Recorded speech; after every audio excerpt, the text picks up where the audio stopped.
Welcome back to Lone Star Rose. Justin Brazell is my name, and ladies and gentlemen, this is Cody Jinks right here. Hey, buddy. How you doing, man? I'm good, brother. How are you, Good to see you, man. It's good to be here. Thanks for coming to hang out, man. I was excited to get the phone call to be here, brother. You know, this just makes sense for me. It's episode 1 of season 2, and you know we're relaunching, so to speak. And seems like your career right now is really starting to launch more than it ever has. I mean, you and your band are on a real uptick right now. Would you agree with that? Does it feel that way? Yeah, but you know we're having a lot of help. Having a lot of help. From a lot of different angles. It takes me and all the guys on the stage and all the people off the stage that the other people don't see. We've got a big team and we've got a big head of steam right now. And right. Yeah, we're clicking along all right, man. We're getting there. We're getting there. We did a radio show together a few months ago down in Kennedale, a place called Red's Roadhouse. Yeah. If you'll remember that, was Texas a good one. Red Dirt Roads radio show. And I was so excited that we had a packed house. And not only did we have a packed house, but the reason that we had that packed house was every single one of them I felt like was a Cody Jinks fan. Because when you started singing and immediately everybody knew every word, that was a good feeling for me. I can only imagine how that must have felt for you. I played radio songs. That's what I did. No, man. You know that's you can't explain what that feels like. It's an honor, quite honestly. You know I'm a music fan, so right. You know I still go to concerts and I still sing my butt off. You know if I go to a Haggard show. You know, I'm going to be up on the table slinging a beer and singing, and I'll probably have tears rolling down my face. And sure, you know, I'm still just a fan. So to see music fans that I really respect their opinion, especially down here with the scene that we have. It's special, brother. Speaking of the scene that we have, the Texas and Red Dirt music scene, whereas it's a melting pot of all different genres of music. But it tends to lean a little bit towards the rock side. At least it has kind of recently. But you are, I wouldn't say it's close to rock. I mean, you've got an authentic country presentation. I mean, your voice is that way, your songs are that way.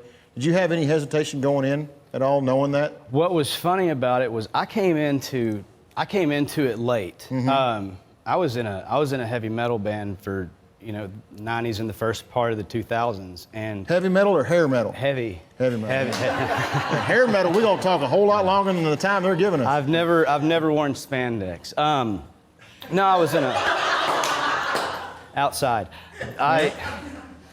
We did that for a long time, and I had a good time doing it. But ultimately, I grew up on country music, and I came back to it. And so I get a job down in the stockyards as a door guy at one of the bars down there. Right. And I figure, the metal thing's not going to work out, and I started playing the acoustic again, and I was writing country songs. I'm the only guy I know that didn't mean to be in a country band. I didn't. Right. It just started coming out. So I started doing that, and gosh, here we are. I got my foot in the door being a door guy. And then I was the bartender, and then I was the singing bartender, then I was just playing. And then right. I didn't mean for this to happen. So when you were doing metal, were you doing the roar, roar, roar, or were you doing the No, it was definitely the roar, roar, roar. Was it really? Yeah. It was. That's a true definition when you're defining the two I know metals. exactly what I was talking about, though, because, some of you guys remember that, actually. There's some people here that have known me since I was a kid. But yeah, I did that for a long time. Pantera was big whenever, I'm from Fort Worth, right. And they're from Pantego, and they were huge in the '90s, and I was thrash guy, Metallica and Slayer and Anthrax and Megadeth and punk. I'm a big punk fan, and I still run this band very much like a punk band. It's we're in this scene, but I guess long story getting back to what we were talking about. In the scene, I didn't know what I was doing, so I just started doing what I was doing. Right. And it took a minute for some people to get on with it, but like you said, it's a melting pot of so many great bands. Like, take a band like Bolin, who, in my opinion, right now, they're the best out there. Take a band like Stoney, who, in my opinion, is one of the best out there. Sure. Two completely different bands, two completely different shows, but that's what makes it work. Like, you know, you're talking about, you know, Whiskey Myers, and we played with Whiskey Myers in South Texas, and we play our thing, they play their style, which is... Yeah, it's Southern rock. It's Southern rock, and they're very, very good at it, and they kick all kind of butt, and it was an awesome show. So, it almost seems like the perfect show. It's so cool, though, you know, and that's really what is neat about the deal is that, you know, if everybody that we played with sounded like us, it would be awful. Yeah. Because we would be listening. You know, it's like, dude, come on, speed up. You know, because we just played a fast song, and then they're drastically going to get slower from here. So, right. Yeah. I know what's coming, and it's a hit record, and I'm excited to get to it. But before we do, I was reading on your website, CodyJinks.com, your blog, and there's a little blip in there about how you wrote for, is it Acoustic Magazine? Is that right?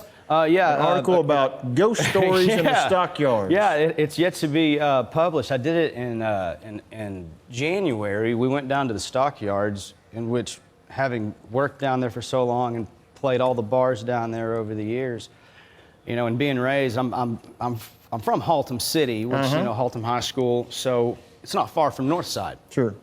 And I'm like, Ricky Bobby, I don't know what to do with my hands. So, you know, I grew up down there and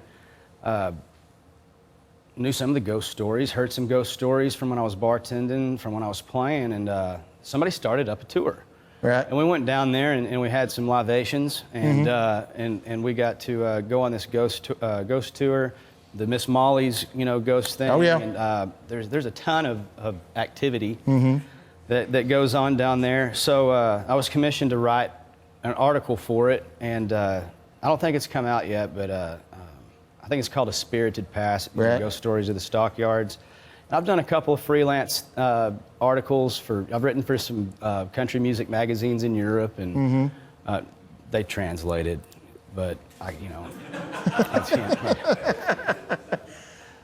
my German is awful, so. Right. But no. Well, you know, Brandon Jenkins spent some time down in the stockyards, spent the night there, and the place that he stayed in, he had a single bed, but apparently to hear the stories he told, he had some company that night. Yeah. And he's not going to stay in that place again. Yeah. So, there's you know, quite a few. I personally believe in ghosts. You Oh, know? yeah. So I'm not, you know, I'm not going to stay there either. Then. There you go.